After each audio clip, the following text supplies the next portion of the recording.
In the Animator Survival Kit, there is a very popular story told by Richard Williams, where he asked legend animator Milt Cole if he listened to classical music while he was animating. As Williams, another animators Williams met usually did so. Milt replied with this. Do you ever listen to classical music when you're working? For Christ's sake, what a stupid question! I'm not smart enough to think of more than one thing at a time. I won't do it anymore. That is a really funny way to reply to something like this, if I am being honest with you. But what I am always reminded of when I can focus is this part specifically. And I quote, I am not smart enough to think of more than one thing at a time. End quote. It's what stuck to me the most and what I aspire to be able to do one day. I wanted to be this type of animator that had full focus on the animation I was actually working on with zero distractions. I am not that type of animator now. I watch videos on the side, I listen to music with lyrics, I sometimes watch very old anime. So I am never just animating only.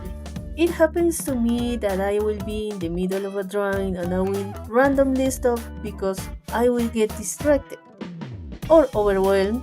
So because I am interested in figuring out exactly how to be more focused, I wanted to make a video talking about distractions and things I personally do to keep myself focused when animating anything.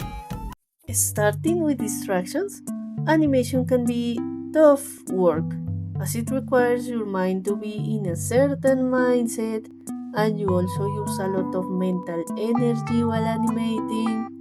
Hence why, when you animate, you feel mentally exhausted. In animation, there exist two types of mental focus for what you need to do. There's the focus type and the unfocused type.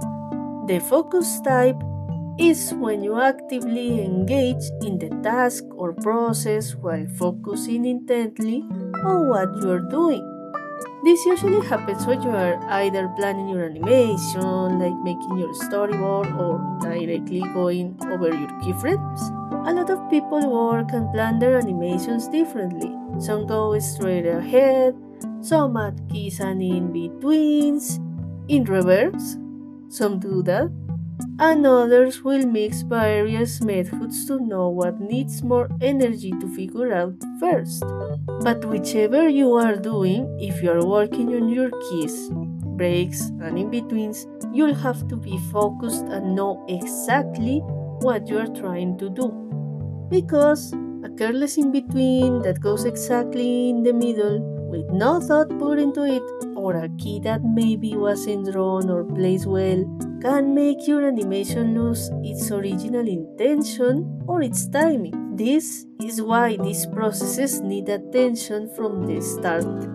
The unfocused type is, well, exactly what you assume. It's not like you do things without intent while unfocused, but rather, since the work is repetitive and usually the hardest part from it's already done, you can be a little bit more relaxed while doing it. Here is where we could say processes like coloring and cleanup will go, though arguably both of these can need a certain level of skill to be done well, but overall, as cleanup depends on the tie down already being done and the coloring depends on cleanup being done, you don't have to be worried too much about spending a lot of mental energy while doing that. That aside, in betweens that end up being so very close to other drawings go here as well.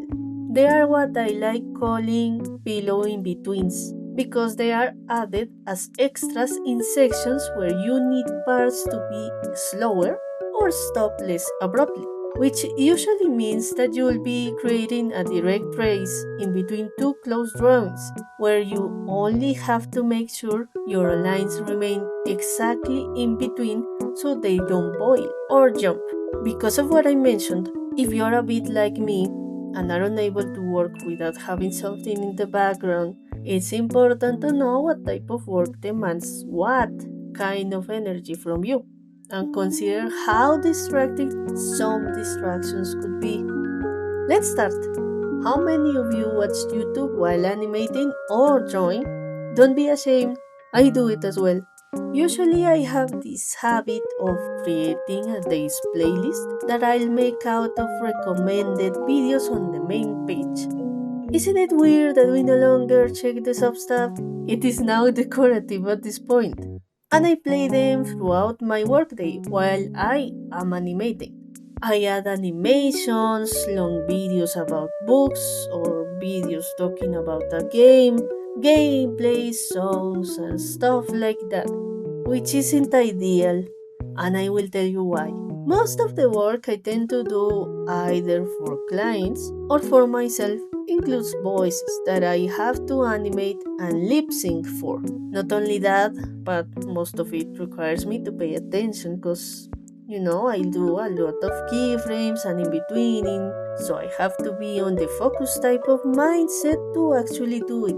And what happens when I make this buried playlist while doing this type of work is that, of course, I get completely distracted because it's either, alright, this character's arm is not moving where it should, I must fix it right now, or oh my god, the reference to Markiplier's Bite of 87 clip, that's so funny!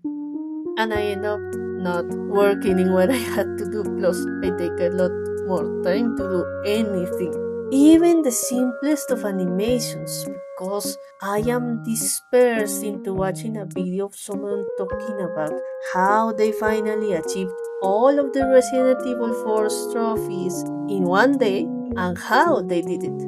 The same happens to me when I have animations or a song with lyrics on the side, because with animations I just love watching them with full focus. And with songs, if I like them, I will sing them. I can't help myself. To actually fix this issue, I decided to organize my YouTube these past 2 weeks. I made one playlist for when I am doing focused work and another for when I am doing unfocused work. In the focus type, I exclusively added ambient music with no lyrics, like game OSTs and a few nature sounds.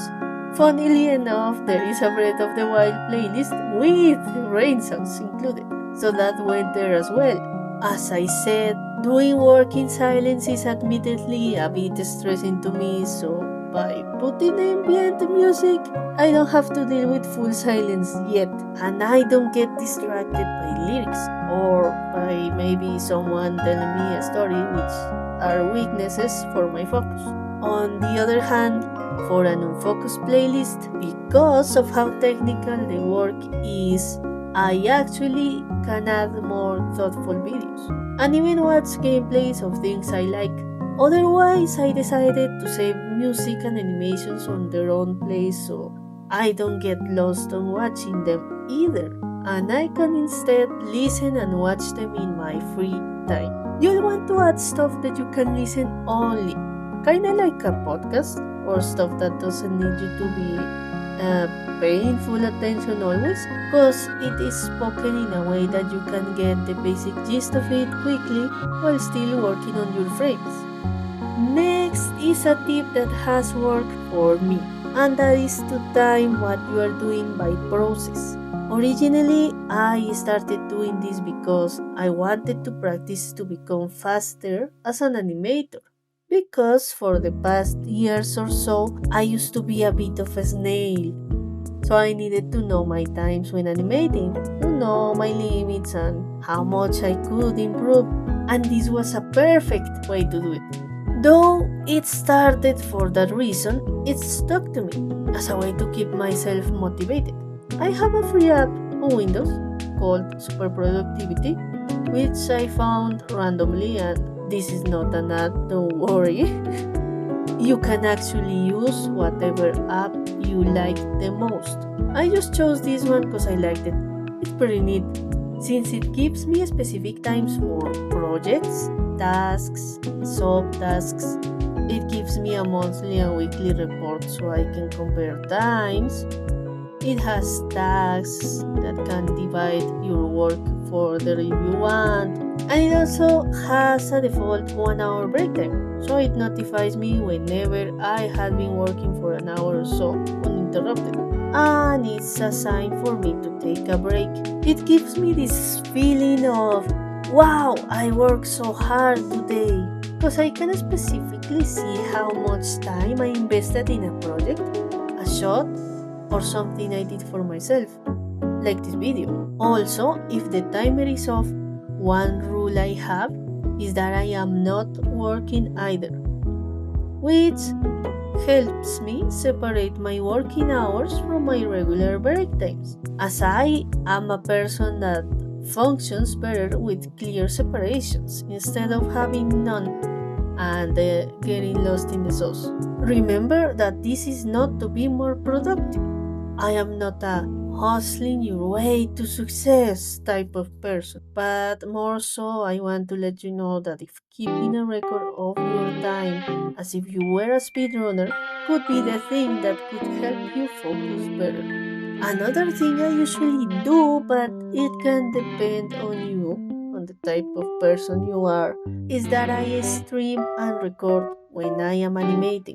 I only do so when I am studying or working on my own projects, but it keeps me more focused because either A, someone is or could be watching and I want to show them what I am doing, so not a lot of empty times. Or B, I want to have a nice and clean recording of my process, meaning that the more I stop, stutter, or distract myself, the more the recording will be full of nothing to see, and the more I'll have to cut later. If you don't want to stream, keeping a clean recording for yourself can be a cool motivator regardless, if that is what could work for you. Lastly, another thing I do to keep myself focused and connecting it to the last section. Sometimes, when I simply cannot focus, and because that is something that happens a lot, I just take a break. Sometimes your mind is unable to find that spark in timers, or that mindset in playlists, or even in silence to animate anything. It means sometimes that your mind needs a proper rest to function. You can go on walks, go out with friends, give yourself a weekend where you just play a video game or watch a movie, whatever works for you. To focus on a single tough task, as animation usually is, rest is critical to avoid burnout or anything that could tank your focus after all. So please do remember to relax too and take care of your physical health. It's very important when you're sitting for hours. Do never forget that. Something I wanted to add as an extra is that maybe simple silence is what could work for you too. After all, I personally wrote this script with no background noise because I wanted my words to be clear. And all in all, sound wouldn't help me personally to write something that makes sense. It's like reading. Reading with extra noise can slap your reading comprehension in the face. Page, in this case. So, and to rephrase this, it's better to not be smart enough to think of more than one thing at a time, sometimes. And that is okay.